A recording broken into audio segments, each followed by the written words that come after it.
Hi, this is Christine on the Cheap.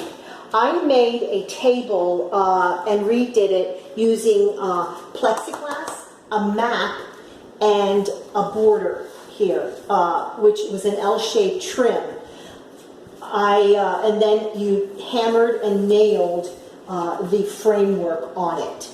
The materials that you would need for that table would be the existing, I have the paint that I used for the table itself. This was from Lowe's, a paintbrush, which is from the Dollar Tree.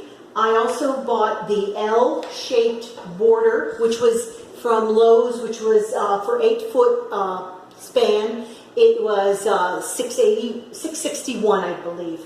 And then you need a hammer and then some finishing nails.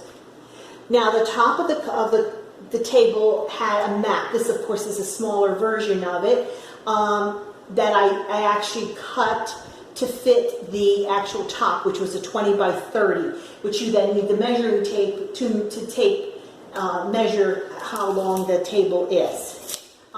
When I put it on the table, the map, I first put hodgepodge down on it, and I put that down first. Then I put the map on top of it, let it dry, and then I put another time, then I put the hodgepodge or Mod Podge all on top of this, and I did that twice, letting it dry in between everything.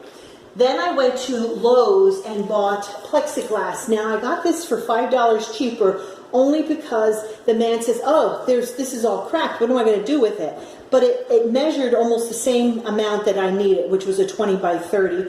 And then they give you all the extra pieces. So I'll think of something else to do with this. And you basically are cutting it with a razor knife to do that. Hi, this is the end result. We are finished. What we did here was basically put the edging on it after I painted everything. We used nails only because if you spill something on the plexiglass, it'll seep into these little crevices here. Then you could pop them off easier and then wipe everything down. Because, you know, we put drinks and everything on here. So basically it was 3 nails here, 3 nails here, 3, 3. And they were finishing nails, basically. And we, you know, just finished it with the plexiglass, and I think it looks really great.